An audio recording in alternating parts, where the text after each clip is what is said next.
ഈശോമിശിഹായിക്ക് സ്തുതിയായിരിക്കട്ടെ. വിശുദ്ധ യോഹന്നാൻ അറിയിച്ച സുവിശേഷം 8-ാം അധ്യായം 29-ാം വാക്യം. അവിടുന്ന് എന്നെ തനിയെ വിട്ടിരിക്കുകയല്ല, കാരണം ഞാൻ എപ്പോഴും അവിടുത്തേക്ക് ഇഷ്ടമുള്ളത് പ്രവർത്തിക്കുന്നു. ഈശോ ഒത്തിരി സന്തോഷത്തോടുകൂടി പറയുന്ന വചനഭാഗമാണിത്. ഞാൻ ജീവിതത്തില് ഒരിക്കലും തനിയല്ല, മറിച്ച് എൻ്റെ കൂടെ എൻ്റെ പിതാവായ ദൈവമുണ്ട് എന്ന് ഈശോ പറയുകയാണ്. കാരണം ജീവിതത്തിന്റെ എല്ലാ നിമിഷങ്ങളിലും ഈശോയുടെ കൂടെ പിതാവിന്റെ സാന്നിധ്യം ഉണ്ടായിരുന്നു അല്ലെ. അതിന് കാരണം കൂടി ഈശോ പറയുന്നുണ്ട്. എന്താണെന്നറിയാം? കാരണം ഞാൻ എപ്പോഴും അവനിഷ്ടമുള്ളത് പ്രവർത്തിക്കുന്നു.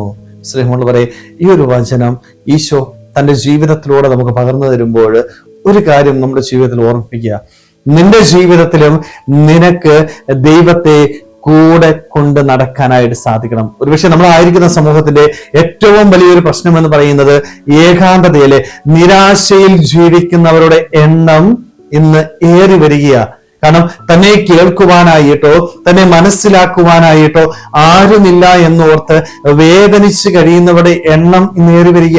ഇഷ്ടംപോലെ പേര് നിരാശപ്പെട്ടിരിക്കുക.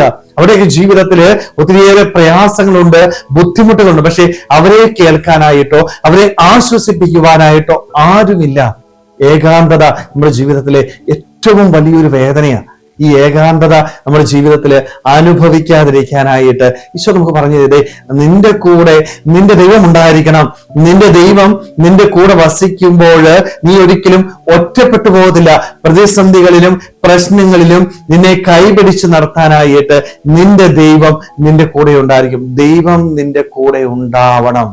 തമ്പുരാൻ നമ്മുടെ കൂടെ ഉണ്ടാവണമെങ്കിൽ ഞാൻ എന്താ ചെയ്യേണ്ടത്? ഈശോയെ പോലെ പറയാൻ വേണ്ടി ഞാൻ എപ്പോഴും എൻ്റെ പിതാവിന്റെ ഇഷ്ടം നിറവേറ്റിയാൽ എൻ്റെ ദൈവം എൻ്റെ കൂടെ നിൽക്കും. പിതാവിന് ഇഷ്ടമില്ലാത്ത എൻ്റെ ഇഷ്ടങ്ങളുടെ പിന്നാലെ ഞാൻ പോയാല് ഒരിക്കലും എൻ്റെ ദൈവം എൻ്റെ കൂടെ ഉണ്ടാവത്തില്ല. നമ്മളെപ്പോഴും ഒറ്റപ്പെട്ടു പോകും. സ്നേഹമുള്ളവരെ, തമ്പുരാനെ കൂടെ കൊണ്ടു നടക്കുവാനായിട്ട് നമുക്ക് സാധിക്കണം. ഒന്ന് ചിന്തിച്ചു നോക്കിയേ, എൻ്റെ കൂടെ എൻ്റെ ദൈവം ഉണ്ടാകുമോ? എൻ്റെ ജീവിതത്തിലെ ഓരോ പ്രവൃത്തികൾ കാണുമ്പോൾ നമുക്ക് തന്നെ വിലയിരുത്താൻ പറ്റും നമ്മുടെ കൂടെ ദൈവമുണ്ടോ ഇല്ലയോ എന്നുള്ളത്. അതുകൊണ്ട് ദൈവത്തിന് ഇഷ്ടമുള്ളത് നമ്മുടെ ജീവിതത്തിൽ ചെയ്യുവാനായിട്ട് തമ്പുരാനെ കൂടെ കൊണ്ട് നടന്നുകൊണ്ട് പ്രതിസന്ധികളിൽ വീണു പോകാതെ അവന്റെ കരം പിടിച്ചുകൊണ്ട് എല്ലാ പ്രതിസന്ധികളെയും ധൈര്യത്തോടുകൂടി നേരിടുവാനായിട്ട് സന്തോഷത്തോടുകൂടി ഈ ഭൂമിയിൽ ജീവിക്കുവാനായിട്ട് നമുക്ക് ഓരോരുത്തർക്കും ആത്മാർത്ഥമായിട്ട് ആഗ്രഹിക്കാൻ പരിശ്രമിക്കാം. ദൈവം നമ്മളെല്ലാവരെയും സമൃദ്ധമായിട്ട് അനുഗ്രഹിക്കട്ടെ. ആമേൻ.